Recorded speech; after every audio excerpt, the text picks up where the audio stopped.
এসএসসির ফলাফলে এবারও পিছিয়ে ছেলেরা। মোবাইল আসক্তি ও সামাজিক অর্থনৈতিক অস্থিরতাকে দুষছেন বিশেষজ্ঞরা। অভিভাবকদের যত্নশীল হওয়ার পরামর্শ। 10 বছর কি পড়াশোনা করালাম যে সে পাশ করবে না, সেও তো একটু খারাপ করতে পারে। সমাজ কাঠামোকে, রাষ্ট্রকে, সবাইকে, ছেলে এবং মেয়ে উভয়ের জন্য যত্নবান হতে হবে। 92% পাশ হারে আবারও দেশসেরা যশোর শিক্ষা বোর্ড তলানিতে সিলেট। প্রবাসমুখী হওয়ার প্রবণতাকে দায়ী করলেন শিক্ষক অভিভাবকরা। অনেক বাচ্চারা এখন মোবাইল নিয়ে বেশি ব্যস্ত থাকে, লেখাপড়া করতে চায় না। শিক্ষক সংকট শুধু না, শিক্ষকদের মেধারও সংকট আছে। কাল আবারও বাংলাদেশ সফরে আসছেন ডোনাল্ড লু। এবার রাজনীতিতে নেই পুরনো উত্তাপ, জলবায়ু সংকট সহ দ্বিপাক্ষীয় নানা বিষয়ে আলোচনার ইঙ্গিত। ফরিদপুরে 2 ভাইকে হত্যার ঘটনায় জেলা প্রশাসনের তদন্ত প্রতিবেদন। মন্দিরে অগ্নিসংযোগে সম্পৃক্ততা মেলেনি নির্মাণ শ্রমিকদের, জনপ্রতিনিধির জড়িত থাকার প্রমাণ। আজ 23 নাবিক নিয়ে কক্সবাজারের কুতুবদিয়ার বহির্নোঙরে ফিরবে এমভি আবদুল্লাহ। পণ্য খালাস শেষে ফিরবে চট্টগ্রাম বন্দরে, অপেক্ষায় স্বজনরা। ডলারের দাম বৃদ্ধি সহ বাংলাদেশ ব্যাংকের 3 সিদ্ধান্ত উস্কে দেবে মূল্যস্ফীতি বলছেন বিশেষজ্ঞরা। কর্মসংস্থান সৃষ্টিতে টাকার প্রবাহ বাড়ানোর তাগিদ। ভারতে চলছে লোকসভা নির্বাচনের 4র্থ দফার ভোট গ্রহণ। 10 রাজ্যের 96টি আসনের লড়াইয়ে আছেন বেশ কয়েকজন তারকা ও হেভিওয়েট প্রার্থী।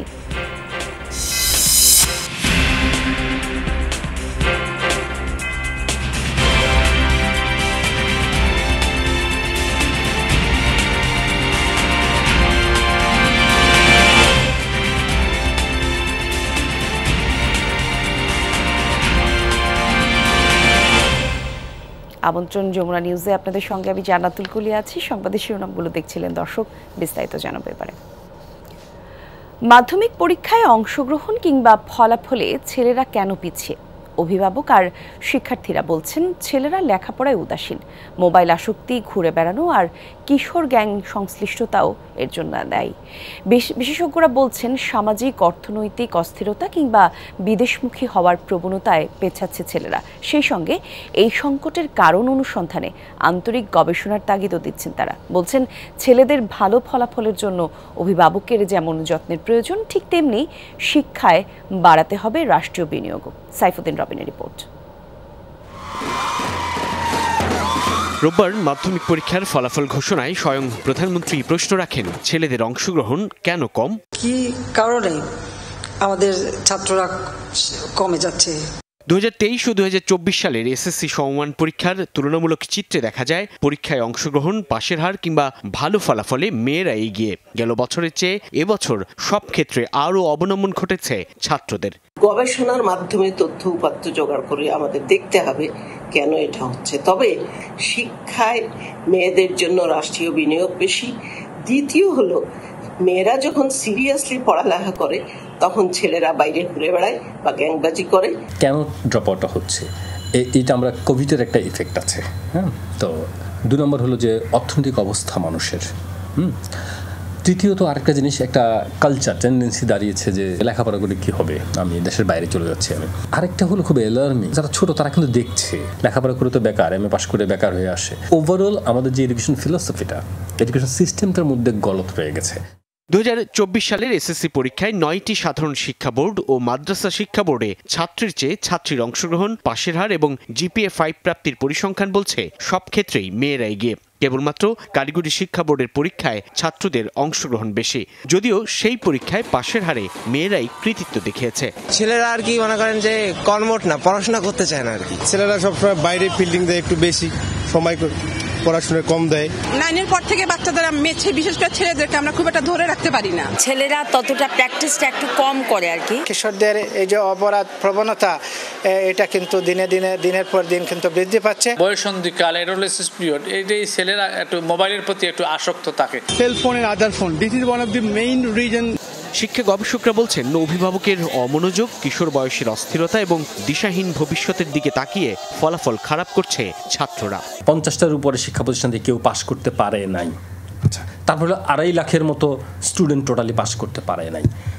আমার প্রথম কথা হলো কেন পাশ করবে না? 10 বছর কি পড়াশোনা করালাম যে সে পাশ করবে না? সে হয়তো একটু খারাপ করতে পারে। সমাজ কাঠামোকে, রাষ্ট্রকে, সবাইকে, ছেলে এবং মেয়ে উভয়ের জন্য যত্নবান হতে হবে। সর্বজনীনভাবে শিক্ষায় রাষ্ট্রীয় বিনিয়োগ বাড়াতে হবে এবং সেখানে কোথায় কিভাবে বিনিয়োগ হবে, যথাস্থানে যথাসময়ে বিনিয়োগ করা যেরকম প্রয়োজন, ঠিক একইভাবে সেই বিনিয়োগটা যথাযথ কাজে লাগছে কিনা সেটাও মনিটরিং করা অত্যন্ত প্রয়োজন। রোববার সচিবালয়ে শিক্ষামন্ত্রী বলেছেন, গোটা বিষয় আমলে নিয়ে মেয়েদের পাশাপাশি ছেলেদের উপবৃত্তি প্রদান কার্যক্রমে জোর দেবে সরকার। উপবৃত্তি যদি সেটা যথাযথভাবে কাজ না করে, আমরা সেগুলো পরিবর্তন করে ছাত্রদেরকেও। সাইফুদ্দিন রবিন, যমুনা নিউজ, ঢাকা। এসএসসি পরীক্ষায় পাশের হারে এবার সবচেয়ে এগিয়ে যশোর বোর্ড। 2022 সালেও পাশের হার সর্বোচ্চ ছিল এই বোর্ডে। গেল বছরের তুলনায় কিছুটা বেড়েছে জিপিএ 5 প্রাপ্তির সংখ্যাও। শিক্ষা বোর্ড সংশ্লিষ্টরা বলছেন, শিক্ষকদের আন্তরিকতা আর অভিভাবকদের সহযোগিতায় ভালো ফলাফল অর্জন সম্ভব হয়েছে। এসএসসিতে ভালো ফলাফলে উচ্ছ্বসিত শিক্ষার্থীরা, তাই তো নেচে গিয়ে আনন্দ উদযাপন। যশোর শিক্ষা বোর্ডে এবছর গড় পাশের হার 92.33%, যা দেশের সবগুলো শিক্ষা বোর্ডের মধ্যে সর্বোচ্চ। 2022 সালেও পাশের হারে দেশ সেরা ছিল যশোর শিক্ষা বোর্ড, তবে গেল বছর পাশের গড় হার নেমে যায় 86%। এবছর জিপিএ 5 প্রাপ্তির সংখ্যাও কিছুটা বেড়েছে। 20,761 জন শিক্ষার্থী পেয়েছেন জিপিএ 5। আমার বাবা মা, আমার টিচাররা অনেক কষ্ট করছে আমার জন্য, আলহামদুলিল্লাহ আমি তাদের মনে আশা পূরণ করতে পেরেছি। আমার রেজাল্ট জিপিএ 5 আসছে, সো এই জন্য আমি অনেক আনন্দিত এবং এর পেছনে আমাদের স্কুলের আমাদের স্যার ম্যাডাম, আমার অবভিয়াসলি আমার আম্মু, সবারই অবদান আছে। অভিভাবকরা বলছেন, সন্তানের অধ্যবসায় আর শিক্ষকদের আন্তরিকতায় ভালো ফলাফল অর্জন সম্ভব হয়েছে। মেয়েরা লেখাপড়ায় অনেক মনোযোগী এবং স্কুলমুখী হওয়াতে মেয়েদের রেজাল্টটা তো ভালো হয়েছে। স্কুল কর্তৃপক্ষ, প্রিন্সিপাল স্যার, তাদেরকে ধন্যবাদ জানাই। তাদের ঐকান্তিক প্রচেষ্টা আমাদের প্রেরণা, যার প্রেক্ষিতে বাচ্চা ভালো করেছে। যশোর শিক্ষা বোর্ডে এবছর শতভাগ শিক্ষার্থী পাশ করেছে এমন শিক্ষা প্রতিষ্ঠানের সংখ্যা 422টি, যা গেলবার ছিল 193। শিক্ষক ও বোর্ড সংশ্লিষ্টরা বলছেন, শিক্ষা প্রতিষ্ঠানে যথাযথ পাঠদান আর অভিভাবকদের সহযোগিতার কারণে ফলাফল ভালো হয়েছে। এখানে নার্সিং আমরা সুন্দরভাবে করি, যত্ন করি এবং তাদেরকে ভালো করানোর চেষ্টা করি, যা আমার মনে হয় শিক্ষক এবং ছাত্রীদের মিলবন্ধনে সুন্দর একটা রেজাল্ট আমরা দিতে সক্ষম হয়েছি। আমরা 6 to 10 প্রশ্ন ব্যাংকের মাধ্যমে পরীক্ষা নিই। অর্ধবার্ষিক, বার্ষিক পরীক্ষা, প্রাক নির্বাচনী পরীক্ষায় একটা উন্নত মানের চমৎকার প্রশ্ন আমাদের যশোর বোর্ডের মাস্টার ট্রেনের শিক্ষকরা করে থাকে, তাদের মাধ্যমে আমরা পরীক্ষা নিই। শিক্ষক, শিক্ষার্থী, অভিভাবক, যশোর বোর্ডে একটা সামাজিক পদ্ধতি, এই জাগরণটা আমরা তৈরি করতে পেরেছি। এই জাগরণটা ফলাফলে আমরা পজিটিভ দেখতে পাচ্ছি। যশোর শিক্ষা বোর্ডে ভালো ফলাফলে এবছরও ছেলেদের তুলনায় এগিয়ে মেয়েরা। জাহিদ হাসান, যমুনা নিউজ। গত বছরের মতো এবারও সারা দেশের মধ্যে পাশের হারের তলানিতে সিলেট শিক্ষা বোর্ড। এই বোর্ডের সবচেয়ে বেশি অকৃতকার্য শিক্ষার্থী মানবিক বিভাগে। এই অবস্থার জন্য কিছুটা কারণ চিহ্নিত করেছেন সংশ্লিষ্টরা। চলতি বছর সিলেট শিক্ষা বোর্ডে 1,09,073 পরীক্ষার্থীর মধ্যে পাশ করেছে 80,006 জন, অর্থাৎ পাশের হার 73.35%, সারা দেশের মধ্যে যা সর্বনিম্ন। পাশের এই হার গত বছরের তুলনায় 3.5% কম। অভিভাবকরা বলছেন, প্রবাসমুখী হওয়ার প্রবণতা এবং মোবাইল ফোনে আসক্তি ফলাফল বিপর্যয়ের বড় কারণ। করোনার পর থেকে আমাদের বাচ্চারা রেজাল্টটা খারাপ হচ্ছে, কারণ আমার বাচ্চারা দেখা যায় যে অনেক বাচ্চারা এখন মোবাইল নিয়ে বেশি ব্যস্ত থাকে, লেখাপড়া করতে চায় না। মোবাইল, ফেসবুক, ইউটিউব এটাই নিয়ে সবাই বেশি ব্যস্ত থাকে। শিক্ষক সংকট অবশ্যই, প্রতি কোনো দেখা যায় এক শিক্ষক 3 ক্লাস নিতেছে। এই যে এখানে দাঁড়ায়, আমি তো আসি অনেক সময় থেকে, শিক্ষক নাই, বাচ্চারা বারিন্দায় আছে। এই শিক্ষক সংকট তো অবশ্যই, শিক্ষক সংকট শুধু না, শিক্ষকদের মেধারও সংকট আছে। শিক্ষকদের মতে, পরিবার বা প্রতিষ্ঠান থেকে পর্যাপ্ত সহযোগিতা না পেলে এ অবস্থার উত্তরণ সম্ভব নয়। মানে সায়েন্সে পড়ছো না তুমি, এই কথাটা তাদেরকে শুনতে হচ্ছে বলে তারা আরও বেশি গোটাই যাচ্ছে। স্বাভাবিকভাবেই তার গণিত ভীতিটা থেকে যাচ্ছে, এবং বিজ্ঞানের ভীতিটা থেকে যাচ্ছে। এই ভীতিটা কাটিয়ে ওঠার জন্য তাদেরকে যে সাপোর্টটা দেওয়া দরকার, আমি ব্যক্তিগতভাবে একজন শিক্ষক হিসেবে মনে করি যে এই সাপোর্টটা হয়তো তারা অনেক সময় তাদের ফ্যামিলি থেকেও পায় না, তারা অবহেলার শিকার হচ্ছে মানবিকের শিক্ষার্থীরা। বিদ্যালয়ে যেখানে তাদের 16 জন টিচার থাকা দরকার, সেখানে নিয়মিত টিচার আছে কিন্তু 5 জন 7 জন এইরকম আছে, কিন্তু বিশেষ করে অনারারি টিচার এদের নিয়োগ দেওয়া হয়, টেম্পোরারি টিচার নিয়োগ দেওয়া হয়, এদের প্রশিক্ষণ থাকে না।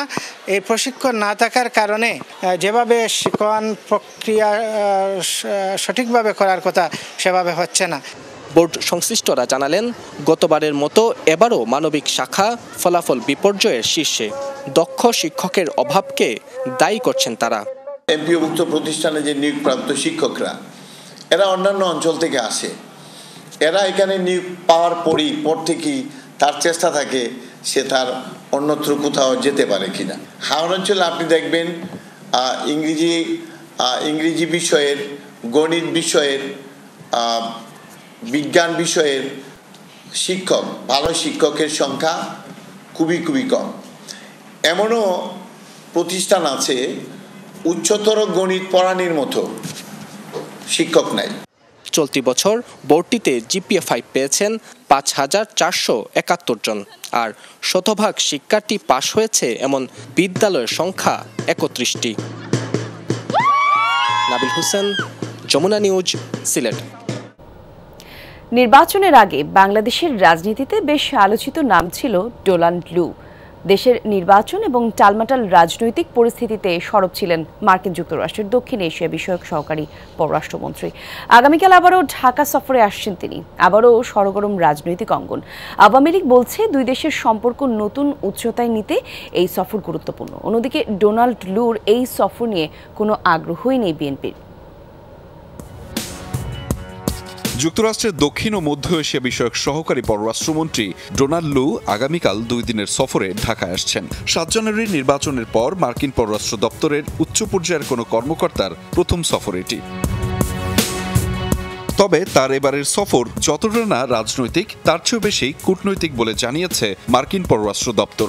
আলোচনা হবে জলবায়ু সংকট ও দ্বিপক্ষীয় অর্থনৈতিক সম্পর্ক জোরদারের বিষয়ে। এছাড়া সরকারের বিভিন্ন পর্যায়ের কর্মকর্তাদের সাথেও বৈঠক করবেন তিনি।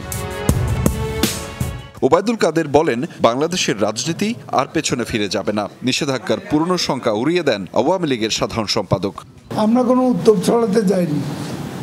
আমরা বিএনপির হাসি খুশি ভাব দেখলাম, হঠাৎ চাঙ্গা হয়ে গেছে। সামনে তো আর কিছু নেই। ডোনাল্ড লু এসে আবার নিষেধাজ্ঞা নিয়ে এসে সরকারকে হটাবার কোনো অভিসন্ধি আছে কিনা সেটা বিএনপি ভালো জানে। প্রেসিডেন্ট বাইডেনের যে চিঠি প্রধানমন্ত্রী শেখ হাসিনার কাছে, সেটার ফলো আপটা করার জন্য আসছেন। ডোনাল্ড লুর এই সফর একেবারেই আমলে নিচ্ছে না বিএনপি। দলটির মহাসচিব বলেন, কে আসলো আর কে গেল তা নিয়ে মাথা ঘামানোর সময় নেই। আমাদের বিএনপি ব্যাপারটা আমরা বুঝি, আমরা কে কাউকে আসে না আসলে নিয়ে আমরা কেউ ইন্টারেস্টেড না। আমরা মনে করি যে আমাদের বাংলাদেশের জনগণের উপরেই আমাদের ভরসা, আমাদের পুরো আস্থা, সেই আস্থার উপরেই আমরা দাঁড়িয়ে থাকি। রাজনীতিটা আমরা করি বাংলাদেশের জনগণকে নিয়ে। এদিকে সরকারের পররাষ্ট্রমন্ত্রী বলেন, ডোনাল্ড লুর এই সফরের মধ্য দিয়ে দুই দেশের সম্পর্ক নতুন উচ্চতায় যাবে।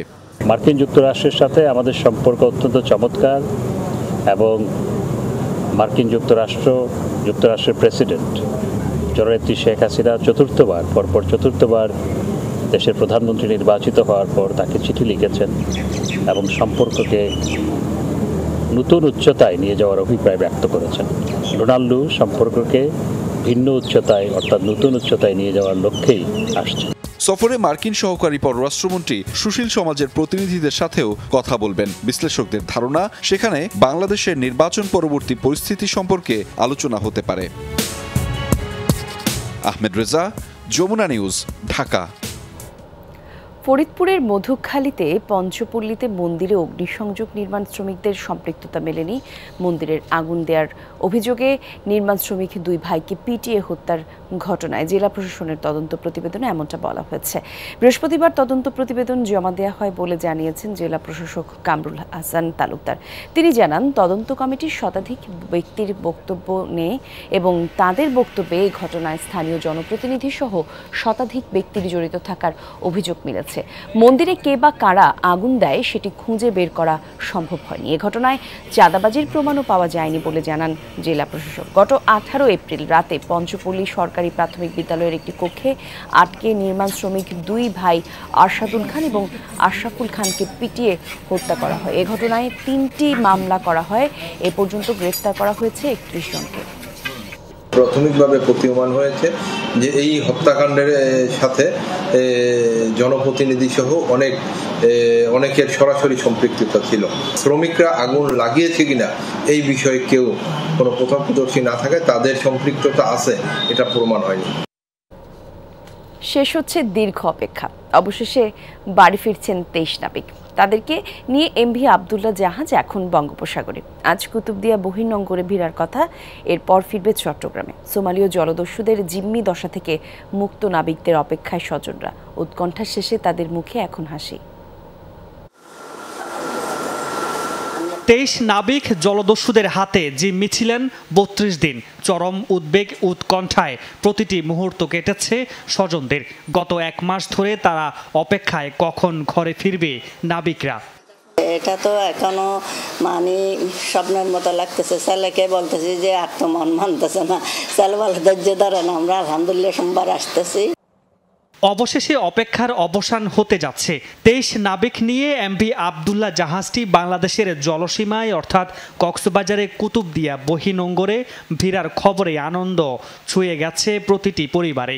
সন্তানকে বুকে টেনে নেয়ার অপেক্ষায় মা। খবরটা যখন শুনলাম মুক্তি পেয়েছে তখন থেকে তো আনন্দের বন্যা বলছে। এখন থেকেও মনে হচ্ছে আবার ঈদ আসতেছে, ছেলে আসলে ছেলে আবার ঈদ সঙ্গে নিয়ে আসতেছে। এটা মনে হচ্ছে আমাদের আবার ছেলেকে নিয়ে ঈদ হবে, বেড়াবো, ঘুরবো। জাহাজটি কুতুবদিয়ার পণ্য খালাস শেষে ফিরবে চট্টগ্রাম বন্দর বহির্নোঙরে। অন্য নাবিকদের পরিবারেও খুশির জোয়ার। সবাই তাদেরকে বরণের অপেক্ষায়। এতদিন কাটানো নির্ঘুম রাত, চরম আতঙ্কে কাটানো কষ্টের দিনগুলো ভুলে হাসি ফুটেছে স্বজনদের মুখে। আমার ছোট ভাইয়ের ওয়াইফ তখন আমাকে বলল এরা রিলিজ পাইছে জলদস্যু থেকে। আমরা তখন তো আশ্চর্য হয়ে গেছি, বলাতে আমরা খুব খুশি। তারপর থেকে ভোর থেকে তার ঘুম হয়নি আর। গত 12 মার্চ 23 নাবিক সহ জাহাজটি সোমালীয় জলদস্যুদের কবলে পড়ে।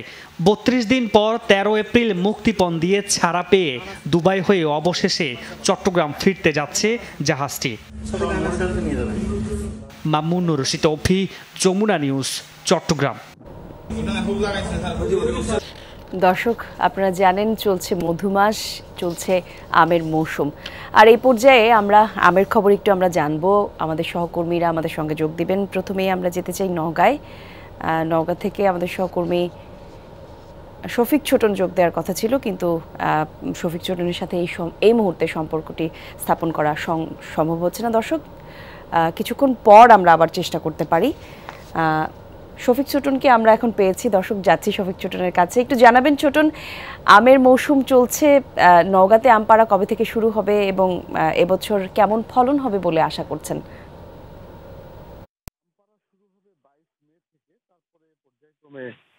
বিভিন্ন ধাপে ধাপে আসলে আম সংগ্রহ হবে এবং বাজারজাত হবে। 22 মে থেকে শুরু হয়ে একেবারে 20 জুন পর্যন্ত দেশীয় এবং গুটি জাতের যে আমগুলো আছে, যেমন সাগর, গোপালভোগ, ল্যাংড়া, নাগফজলি, এই আমগুলো বাজারে উঠবে। এরপরে আসবে আধুনিক জাত, অর্থাৎ 20 জুন তখন হচ্ছে যে সবচেয়ে বেশি চাহিদার এবং সবচেয়ে বেশি উৎপাদনের আম্রপালি আম বাজারে আসবে। তবে বিষয় জানিয়ে রাখি যে আম উৎপাদনকে কেন্দ্র করে নওগাঁর বেশ কয়েকটি এলাকা, অর্থাৎ সাপাহার, পোরশা, নিয়ামতপুর, ধামরাট, এই অঞ্চল জুড়ে কিন্তু একটা অনেক বড় অর্থনৈতিক পরিবর্তন এসেছে। সেই পরিবর্তনের ধারাবাহিকতায় এবছর আমের উৎপাদনের লক্ষ্যমাত্রা নির্ধারণ করা হয়েছে প্রায় 5 লাখ মেট্রিক টন।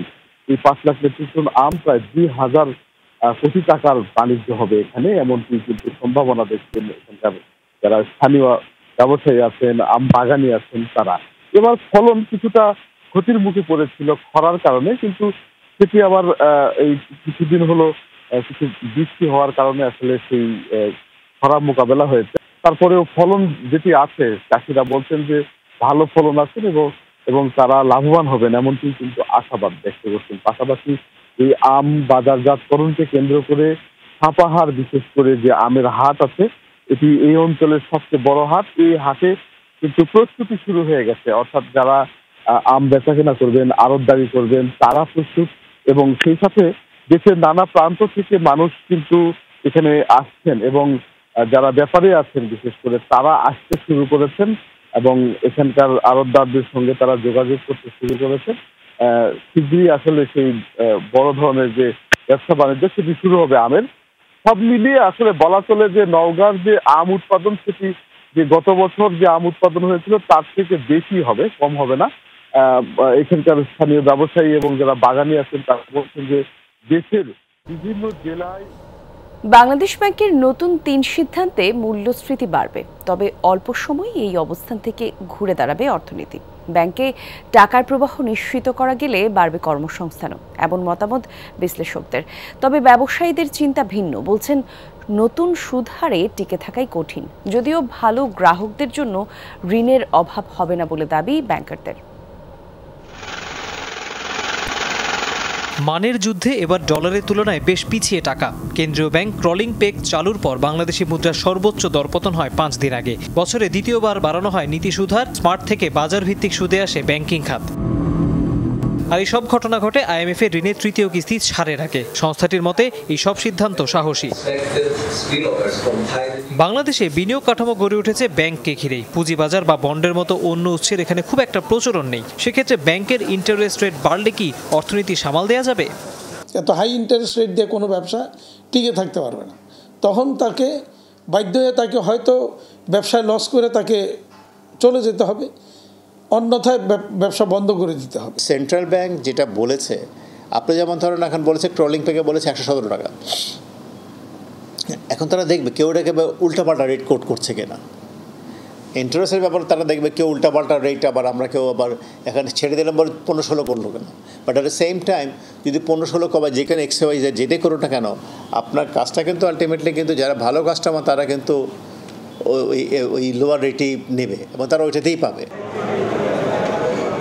বহু দশক ধরে বাংলাদেশে কর জিডিপি অনুপাত প্রায় 10%, যা বিশ্বের সর্বনিম্ন। ইদানিং 9%-এর নিচে নামছে না মূল্যস্ফীতি। গত 2 বছরে ডলারের বিপরীতে টাকার দাম কমেছে প্রায় 35 ভাগ। তাহলে নতুন সিদ্ধান্তে কি মূল্যস্ফীতি কমবে? ক্যাপিটাল মার্কেটকে এক ধরনের সাপোর্টিভ হতে হবে, NBR অথবা গভর্নমেন্টকে এক ধরনের সাপোর্টিভ হতে হবে, আরও মানে ফিসক্যাল মেজার এবং মনিটারি মেজার একটা সামঞ্জস্য রেখে এই কাজটা করতে হবে। এটা অবশ্যই চাপ বাড়বে, ব্যবসায়ীদের উপর বাড়বে, কনজিউমারদের উপর বাড়বে।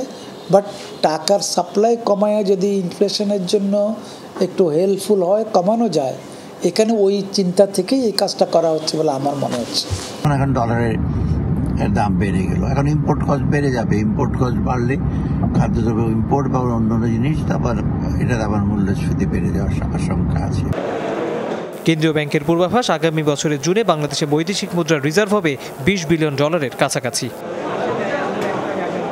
তৌহিদ হোসেন, যমুনা নিউজ, ঢাকা। অভিযোগ আর পাল্টা অভিযোগে সরগরম মানিকগঞ্জের শিবালয় উপজেলা পরিষদ নির্বাচনের মাঠ। পাল্টাপাল্টি মামলা, ককটেল বিস্ফোরণ, মানববন্ধন, সড়ক অবরোধ ও গুলির ঘটনাও ঘটেছে।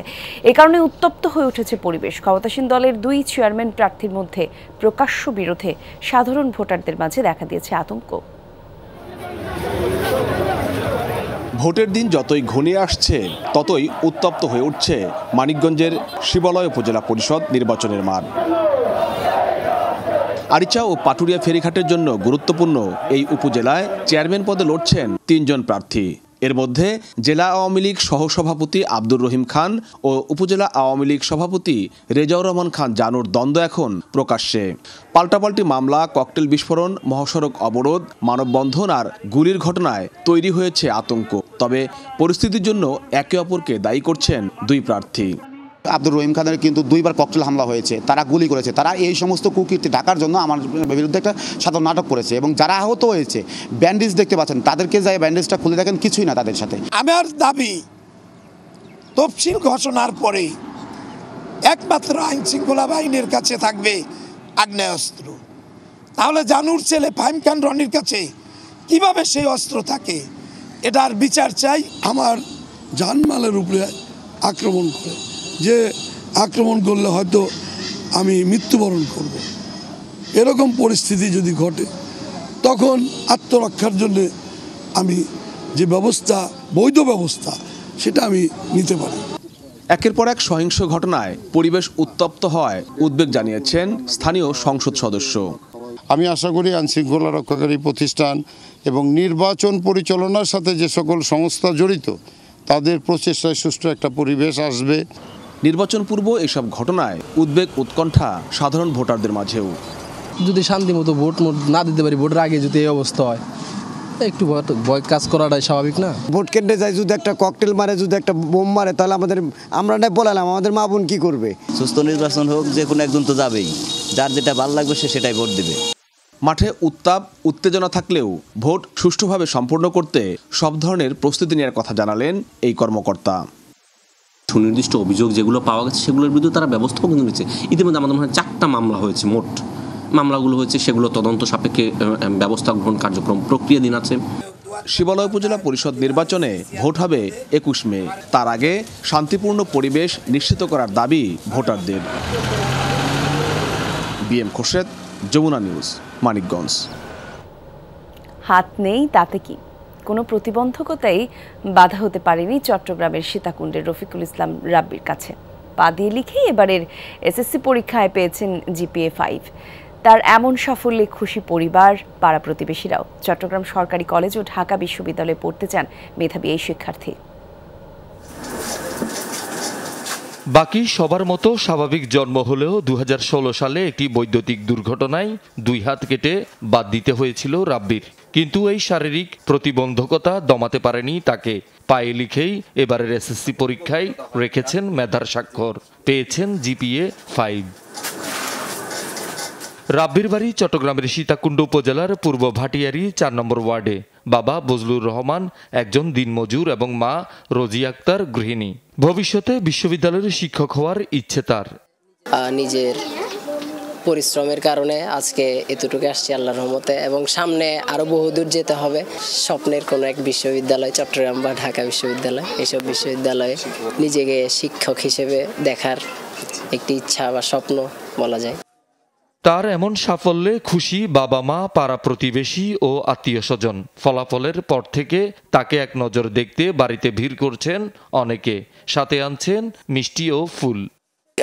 লেখিও মানুষ পাস করতে পারে না, এই যে ঠ্যাঙ্গে লেগে পাস করছে, আমরা বহুত গর্ব, মানে বহুত খুশি। অ্যাক্সিডেন্ট হয়েছে কিন্তু ঠিক, কিন্তু মনটাকে কখনো ছোট করে নাই যে আমি করতে পারবো ইনশাল্লাহ। তাকে শুভেচ্ছা জানাতে চট্টগ্রাম 4 আসনের সাবেক এমপি আলহাজ দারুল মহোদয় শুভেচ্ছা জানাতে আমাকে পাঠাইছে এখানে মিষ্টি এবং ফুল নিয়ে। 2টা হাত না থাকার কারণে আজকে সে জিপিএ 5 পেয়েছে, আমরা গর্বিত। প্রতিবন্ধীরা সমাজ ও পরিবারের বোঝা নয় বলছেন রাব্বির বাবা। ছেলের স্বপ্ন বাস্তবায়নে সবার সহযোগিতা চান তিনি। আমার ছেলে দেখা দেখি প্রতিবন্ধী যাতে কেউ ঘরে না থাকুক, প্রতিবন্ধী ঘরে থাকলে অন্ধকার হয়ে থাকবে, যাতে স্কুলে লেখাপড়া করে ওর জীবনটা উন্নত করতে পারে, আমাদের আশা।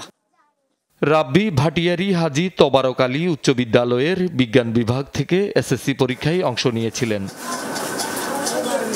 শহীদুল সুমন, যমুনা নিউজ, চট্টগ্রাম। আর মাত্র 2 বছর পর অবসরে যাবেন বগুড়ার ট্রাফিক পুলিশ আব্দুস সামাদ। পদোন্নতি, পেনশন কিংবা গ্র্যাচুইটির চিন্তা একপাশে রেখে এসএসসির গণ্ডি পেরোলেন তিনি। গতকাল প্রকাশিত এসএসসির ফলাফলে 57 বছর বয়সী আব্দুস সামাদের স্বপ্ন সফল হয়েছে। 8ম শ্রেণী পাশ করে যোগ দিয়েছিলেন পুলিশ বাহিনীতে। দীর্ঘ 37 বছর পর চাকরি জীবনের শেষ প্রান্তে এসে এসএসসি পাশ করেছেন সামাদ। আর বিস্তারিত জানাচ্ছেন মেহরুল সুজন। পারিবারিক অসচ্ছলতার কারণে 8ম শ্রেণী পাশের পর 1987 সালে পুলিশের কনস্টেবল পদে যোগ দেন রাজশাহীর বাঘা উপজেলার বাসিন্দা আব্দুস সামাদ। এসএসসি পাস না করায় চাকরি জীবনে ব্যক্তিগত আক্ষেপ থাকলেও কখনো সুযোগ হয়ে ওঠেনি পড়ালেখা করার। কয়েক বছর আগে হোমিওপ্যাথি নিয়ে আগ্রহ তৈরির পর ফের পড়াশোনার ইচ্ছে আর পুরনো স্বপ্ন মাথাচাড়া দেয় সামাদের।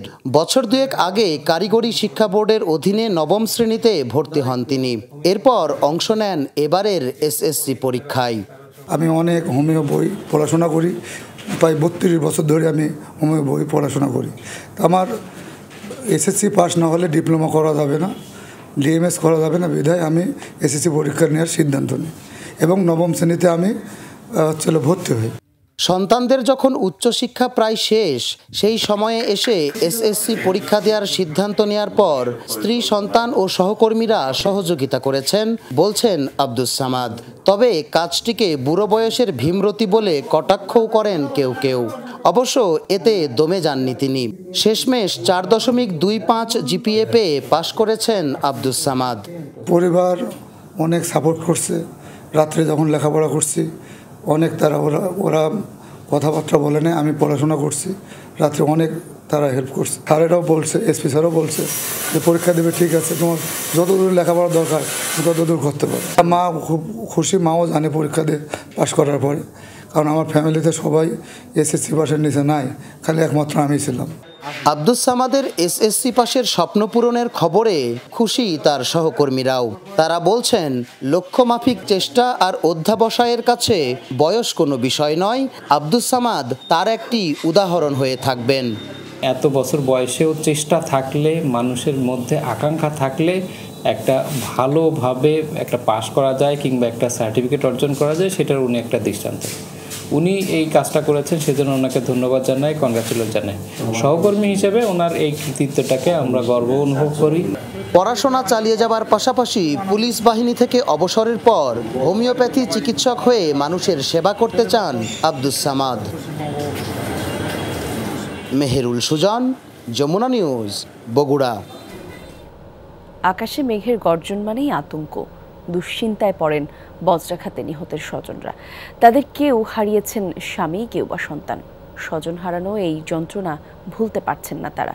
তাদের খোঁজও রাখে না কেউ।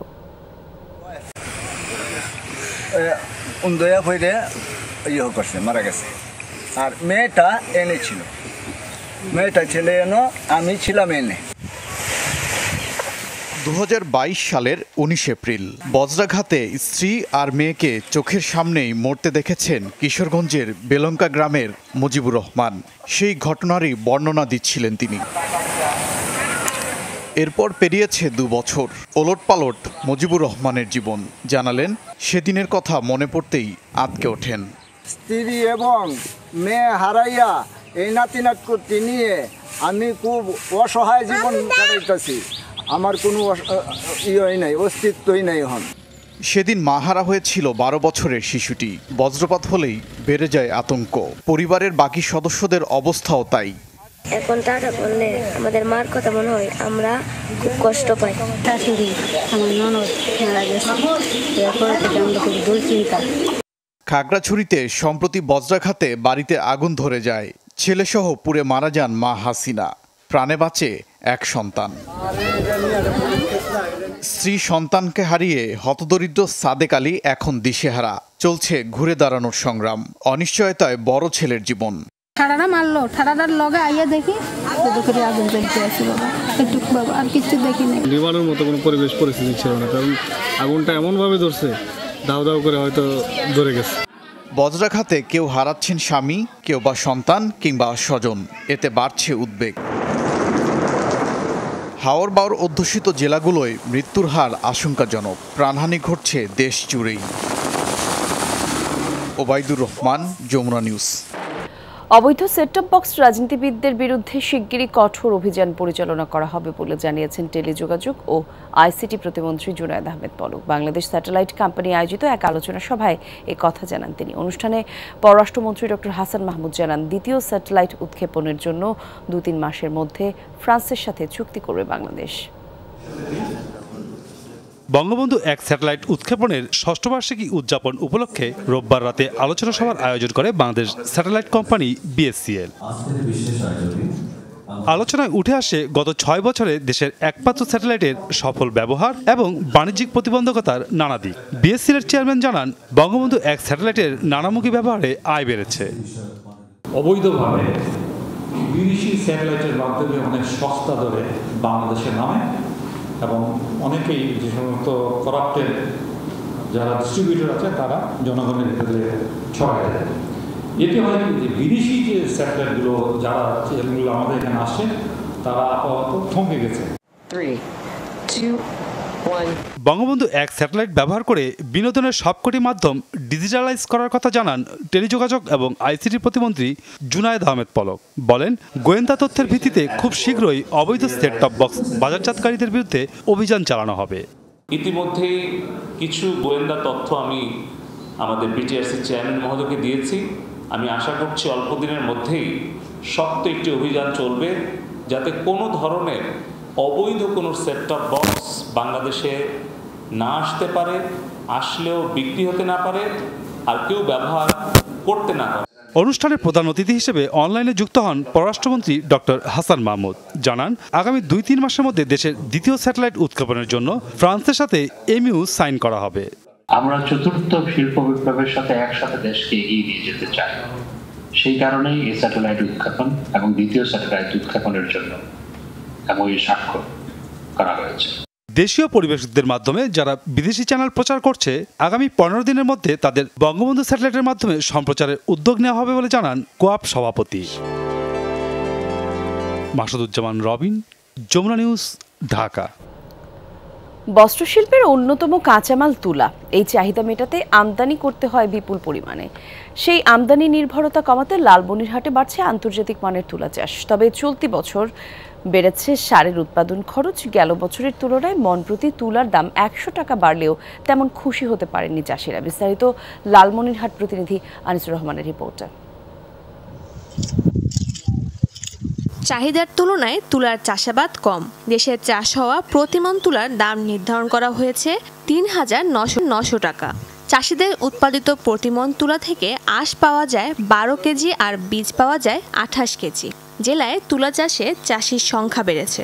বীজ, সার, কীটনাশক ও ডিজেলের দাম বাড়ায় তুলা চাষে খরচও বেড়েছে। প্রতিমন তুলা ৫,০০০ টাকা দরে বিক্রি করতে পারলে প্রত্যাশিত লাভ হবে বলে দাবি করেছেন চাষিরা। এখন তুলা করাতে মোটামুটি ভালো হচ্ছে, পরিশ্রম কম এবং লাভ বেশি। প্রতি বিঘায় এই 14 থেকে 15-16 মণ তুলে হয়। তাতে হলো আমাদের মনে করেন অন্তত ক্যারিং খরচটা অনেক বেশি হয়ে যায়। লালমনিরহাটে চাষ হচ্ছে চর কটন ও আপলাইন কটন। প্রতি বিঘা জমি থেকে কৃষকরা আঁশ ও বীজ সহ 15 থেকে 18 মণ তুলা উৎপন্ন করছেন। আগের তুলা আছে এখনকার তুলা অনেক লাভবান হয়েছি বা অনেক ফলন বৃদ্ধি বেশি। আর অফিস থেকে আমার কীটনাশক সার বা বীজ সহযোগিতা করছে।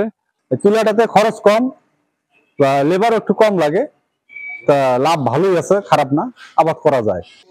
দেশে প্রতি বছর তুলার চাহিদা রয়েছে প্রায় 85 লাখ বেল। আমদানি করতে হয় প্রায় 83 লাখ বেল। এতে খরচ হয় প্রায় 35,000 কোটি টাকা। আমদানি নির্ভরতা কমাতে চায় সরকার। আমাদের বীজ তুলা ক্রয় কার্যক্রম চলছে। আমরা কৃষকের নিকট হতে এভাবে একটি উন্মুক্ত বাজার আমরা তৈরি করে দেই। এটি আমাদের তুলা উন্নয়ন বোর্ডের তরফ থেকে কৃষকদেরকে সহযোগিতা করা হয়। এখানে কৃষক ভাইয়েরা বীজ তুলা নিয়ে আসে এবং সঠিক পরিমাপ করে এই বীজ তুলাটি বিক্রয়ের ব্যবস্থা করে দেওয়া হয়। চলতি বছর লালমনিরহাটে তুলা চাষ হয়েছে 46,000 হেক্টর জমিতে, আর উৎপাদনের লক্ষ্যমাত্রা ধরা হয়েছে 2,28,000 বেল। শাজদিন অন্তরা, যমুনা নিউজ। ভারতের লোকসভা নির্বাচনের চতুর্থ দফার ভোট গ্রহণ হবে আজ সোমবার। স্থানীয় সময় সকাল 7টায় শুরু হয় ভোট গ্রহণ, চলবে সন্ধ্যা 6টা পর্যন্ত। এই পর্বে দেশের 10 রাজ্যের 96টি আসনে ভোট গ্রহণ হবে। এই দফায় অন্ধ্রপ্রদেশে 25, তেলেঙ্গানায় 17, উত্তরপ্রদেশে 13, মহারাষ্ট্রে 11 ও মধ্যপ্রদেশ এবং পশ্চিমবঙ্গের 8টি করে আসনে ভোট হচ্ছে। এছাড়া বিহারের 5টি, ওড়িশা ও ঝাড়খণ্ডে যে 8টি করে এবং জম্মু কাশ্মীরে 1টি করে আসনে ভোট হবে। এই ধাপে বিরোধী দলীয় নেতা কংগ্রেসের অধীর চৌধুরী চৌধুরী, সমাজবাদী পার্টির শীর্ষ নেতা অখিলেশ যাদব, অল ইন্ডিয়া মজলিস ই ইত্তেহাদুল মুসলিমিন নেতা আসাদুদ্দিন ওয়েসি সহ 1717 প্রার্থীর ভাগ্য নির্ধারণ করা হবে। তারকা প্রার্থীদের মধ্যে আরও রয়েছেন সাবেক ক্রিকেটার ইউসুফ পাঠান, কীর্তি আজাদ, শত্রুঘ্ন সিনহা, মহুয়া মিত্র, অমৃতা রায়, অভিনেত্রী শতাব্দী রায় এবং বিজেপি নেতা দিলীপ ঘোষ। লোকসভা নির্বাচন সম্পর্কে আরো বিস্তারিত জানবো। কলকাতা থেকে যোগ দিচ্ছেন সহকর্মী সুকান্ত চট্টোপাধ্যায়। সুকান্ত, একটু জানাবেন দিনের শুরুতে কেন্দ্রগুলোতে ভোটার উপস্থিতি কেমন দেখতে পাচ্ছেন? একই সাথে জানতে চাই নিরাপত্তা ব্যবস্থা কেমন, সার্বিক পরিস্থিতি সম্পর্কে যদি একটা ধারণা দিতে পারতেন। দেখুন কলি, সকাল 7টা থেকে অর্থাৎ ভারতীয় সময় সকাল 7টা থেকে কিন্তু এই নির্বাচনের ভোট গ্রহণ শুরু হয়েছে। গতকাল রাত থেকে কিন্তু পশ্চিমবঙ্গের বিভিন্ন জায়গায় কিন্তু খুন, জখম, অগ্নিসংযোগ এসব হয়েছে, সহিংসতার খবর এসেছে। খুন হয়েছেন শাসক দল তৃণমূলের কর্মী। তেমনি সকাল থেকে বিভিন্ন বুথে কিন্তু অশান্তি লেগে আছে, সেখানে বুথ জ্যামের অভিযোগ আছে, মারামারিও আছে। সেখানে কেন্দ্রীয় যে বাহিনী, নিরাপত্তা কর্মী, তাদের সঙ্গে খণ্ডযুদ্ধেরও কিন্তু খবর আসছে। এবং এই যে আজকে চতুর্থ দফায় যে ভারতবর্ষের নির্বাচন রয়েছে 10টি রাজ্যে, তার মধ্যে 96টি কেন্দ্রে, তার মধ্যে এর মধ্যে রয়েছে অন্ধ্রপ্রদেশের 25টি, বাদবাকি যে পশ্চিমবঙ্গে রয়েছে 8টি কেন্দ্র। এই 8টি কেন্দ্র কিন্তু অত্যন্ত স্পর্শকাতর। আপনি বলছিলেন কৃষ্ণনগরে যেমন রাজমাতা এবং মহুয়া মৈত্র রয়েছে, সব থেকে বেশি আলোচিত হয়েছিল রাজনৈতিক মহলে নির্বাচনের প্রাক্কালে তার সাংসদ পদ খারিজ হয়ে গিয়েছিল। সেই রকম যেমন প্রার্থী রয়েছে, তেমন অভিনেত্রী শতাব্দী রায়। বীরভূম, যেখানে একসময় সহিংসতার খুব খবর আসতো, সেখানেও কিন্তু সকাল থেকে তীব্র উত্তেজনা রয়েছে এবং প্রত্যেকটা জায়গায় কিন্তু নিরাপত্তা যেমন আঁটোসাঁটো করা হয়েছে। রাজ্য পুলিশ যেমন আছে, তেমন কেন্দ্রীয় বাহিনীর 30 স্তরীয় নিরাপত্তার মধ্যে দিয়ে কিন্তু এই নির্বাচন চলছে। এখন বেলা যত বাড়বে তত কিন্তু এই সহিংসতার খবর আরো বেশি আসতে পারে, এমনটাই আশঙ্কা করা হচ্ছে। তবে সকাল 7টা থেকে এই 8টা পর্যন্ত ভোটের যে পার্সেন্টেজ, সেটা কিন্তু 8%। ধন্যবাদ আপনাকে সুকান্ত। গাজার উত্তরাঞ্চলে আরও তীব্র হয়েছে ইসরায়েলি আগ্রাসন। স্থল অভিযানের পাশাপাশি চলছে বিমান হামলা। রোববার সাবরা এলাকায় বেশ কয়েকটি আবাসিক ভবন লক্ষ্য করে আর্টিলারি শেল ছুড়ে ইসরায়েলি সেনারা হামলা চালানো হয় জাবালিয়া শরণার্থী শিবিরেও। এসব হামলায় কমপক্ষে 3 ফিলিস্তিনি নিহত হয়েছে। রাফার পশ্চিমাঞ্চলেও তাণ্ডব চালিয়েছে নেতানিয়াহু প্রশাসন। ব্রাজিল নামের একটি মহল্লার একাধিক ঘরবাড়ি লক্ষ্য করে চালিয়েছে বোমা বর্ষণ। আরও 3টি এলাকায় ড্রোন দিয়ে করা হয় হামলা। স্থানীয় কর্তৃপক্ষ জানায় হতাহত হয়েছিল অনেকেই, যাদের বেশিরভাগই বেসামরিক নাগরিক। আইডিএফ এর দাবি হামলার টার্গেট ছিল হামাসের ঘাঁটি। মাত্র 3 দিনের অভিযানে নিহত হয়েছে সশস্ত্র সংগঠনটির প্রায় 650 সদস্য। 7 মাস ধরে চলা আগ্রাসনে প্রাণহানি ছাড়িয়েছে 35,000, যার মধ্যে 14,500 শিশু। 7 মাসের বেশি সময় ধরে চলা ইসরায়েলের সর্বাত্মক অভিযানের পরও ফিলিস্তিন স্বাধীনতাকামী গোষ্ঠী হামাস নিজেদের অস্তিত্ব বেশ ভালোভাবেই জানান দিচ্ছে। হামাস ইসরায়েল যুদ্ধকে অসম শক্তির লড়াই বলা হলেও ধ্বংসস্তূপ থেকে বরাবরই উঠে দাঁড়াচ্ছে তারা, চালাচ্ছে পাল্টা হামলা। সম্প্রতি বেশ জোরালো প্রতিরোধ গড়ে তুলেছে ফিলিস্তিনি যোদ্ধারা। নির্বিচারে বেসামরিক মানুষ হত্যার গাজাকে ধ্বংসস্তূপ বানালেও হামাসের বিরুদ্ধে কতটা সফলতা পেয়েছে ইসরায়েল, উঠছে সেই প্রশ্ন। ইসরায়েলি সেনাদের ওপর হামাস যোদ্ধাদের হামলার এই ভিডিও প্রকাশ করা হয়েছে গত শুক্রবার। 7 মাসেরও বেশি সময় ধরে গাজা উপত্যকায় তেল আবিব আগ্রাসন চালালেও ফিলিস্তিনি স্বাধীনতাকামী গোষ্ঠীটি যে পুরোপুরি দমে যায়নি, ভিডিওটি দিচ্ছে তারই প্রমাণ। রাফায়ও হামাসের শক্ত প্রতিরোধের মুখে পড়তে হচ্ছে ইসরায়েলিদের, অথচ হামাস নির্মূলের অজুহাত দেখিয়েই গাজা জুড়ে তাণ্ডব চালিয়ে আসছে তারা। হাজার হাজার টন বোমা আর ইহুদি সেনাদের স্থল অভিযানে এখন ধ্বংসের স্তূপ গোটা উপত্যকা। হামাস সদস্যরা লুকিয়ে আছে এই দাবিতে হামলা চালানো হয়েছে বেসামরিকদের ঘরবাড়ি, মসজিদ, এমনকি হাসপাতালেও। একের পর এক টানেল ধ্বংসের ভিডিও ফুটেজও প্রকাশ করেছে ইসরায়েলের সামরিক বাহিনী। তেল আবিবের নির্বিচার হামলায় এখন পর্যন্ত প্রাণ হারিয়েছে 35,000-এর বেশি ফিলিস্তিনি। এর মধ্যে হামাস সদস্য কতজন? হামাস নির্মূলের দ্বার প্রান্তে ইসরায়েল এরই মধ্যে এমন দাবি করেছেন দেশটির প্রধানমন্ত্রী বেনিয়ামিন নেতানিয়াহু। রাফায় অভিযান চালালে পুরোপুরি হামাস নির্মূল হবে বলেও দাবি তার। তবে সম্প্রতি শক্ত প্রতিরোধ গড়ে তুলে নেতানিয়াহুর দাবিকে প্রশ্নের মুখে ফেলে দিয়েছে হামাস যোদ্ধারা। বিশ্বের শীর্ষ সামরিক শক্তিধর দেশগুলোর একটি ইসরায়েল। হামাস ইসরায়েল যুদ্ধকে বরাবরই বলা হচ্ছে অসম শক্তির লড়াই। তবে এখনও দমে যায়নি ফিলিস্তিনি গোষ্ঠীটি। বারবার ধ্বংসস্তূপের ভেতর থেকে উঠে দাঁড়িয়ে পাল্টা হামলা চালিয়ে দিচ্ছে সেই বার্তা। কোথাও কোথাও ইহুদি সেনাদের নাস্তানাবুদ করে ময়দানে শক্তভাবেই নিজেদের অস্তিত্বের জানান দিচ্ছে তারা। হামাসের দাবি, এখন পর্যন্ত তাদের সক্ষমতার 20% ধ্বংস করতে পারেনি ইসরায়েল। রাফায় অভিযান চালিয়ে হামাসকে দমানো যাবে না। তেল আবিবের সবচেয়ে ঘনিষ্ঠ মিত্র খোদ যুক্তরাষ্ট্রই দিয়েছে এমন সতর্কবার্তা। বিশ্লেষকরা বলছেন, গাজা থেকে হামাসকে নিশ্চিহ্ন করা অসম্ভব। বলা হচ্ছে, চলমান যুদ্ধে অনেক যোদ্ধাকে হারালেও তরুণ ফিলিস্তিনিদের মধ্যে বেশ জনপ্রিয় হওয়ায় নতুন সদস্য পেতে খুব বেশি বেগ পেতে হবে না গোষ্ঠীটিকে। মোস্তফা মাহমুদ, যমুনা নিউজ। হিংস্র স্বভাবের জন্যই পরিচিত বনের রাজা সিংহ। সেই সিংহকেই পোষ মানিয়ে নিত্যসঙ্গী বানিয়েছেন লিবিয়ার এক ব্যক্তি। এমন মাংসাশী প্রাণীর সাথে আব্দুল ফাত্তাহ নামের ওই ব্যক্তির বন্ধুত্বপূর্ণ সম্পর্ক বেশ আলোচনার জন্ম দিয়েছে। মূলত ছোটবেলার শখ পূরণে সিংহকে বন্ধু বানিয়েছেন তিনি। পাশাপাশি আরও কয়েকটি হিংস্র প্রাণীও রয়েছে তার পোষ্যের তালিকায়। কুকুর বিড়াল নয়, সখ্যতা সিংহের সাথে 1 বছরেরও বেশি সময় ধরে পোষ মানিয়েছেন হিংস্র প্রাণীটিকে। সিংহ আর মানুষের বন্ধুত্বের এই নজির লিবিয়ায়। খুনসুটি আর খেলাধুলায় সারাক্ষণই মাংসাশী প্রাণীটির সাথে মেতে থাকেন আব্দুল ফাত্তাহ। বিশ্বাস, আর 10টা পশু পাখির মতোই সিংহ হতে পারে মানুষের সত্যিকারের বন্ধু। দিনের বেশিরভাগ সময় সে আমার সাথে থাকে। যখনই বাসায় আসি সে আমাকে দেখতে আসে, আমার সাথে খায় আর ঘুমায়ও একসাথে। আমাদের সম্পর্ক সত্যি দারুণ। একসাথে দারুণ সময় কাটাই, যা ভাষায় প্রকাশ করা যাবে না। অন্যান্য প্রাণীর মতো সিংহ বন্ধুত্বপরায়ণ। ছোটবেলা থেকেই শিকারী প্রাণী লালন পালন করার শখ আব্দুল ফাত্তার। মাত্র 16 বছর বয়সেই কিনে আনেন 4 মাস বয়সী সিংহের শাবকটি। এরপর থেকেই পরম স্নেহ আর নিবিড় পরিচর্যায় বড় করেছেন প্রাণীটিকে। এখন যেন এটি পরিণত হয়েছে তার পরিবারের সদস্যে। সকালে খাবার খাওয়া থেকে শুরু করে ঘুমানোর আগ পর্যন্ত আব্দুল ফাত্তার সঙ্গী সিংহটি।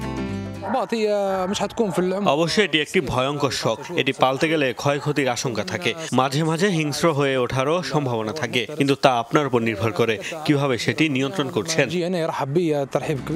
সিংহ ছাড়াও নানা ধরনের হিংস্র প্রাণী পোষেন লিবিয়ার ওই নাগরিক। অনিক রহমান, যমুনা নিউজ। যমুনা নিউজে আরও একটা বিরতির সময় হয়েছে, দর্শক সঙ্গেই থাকুন।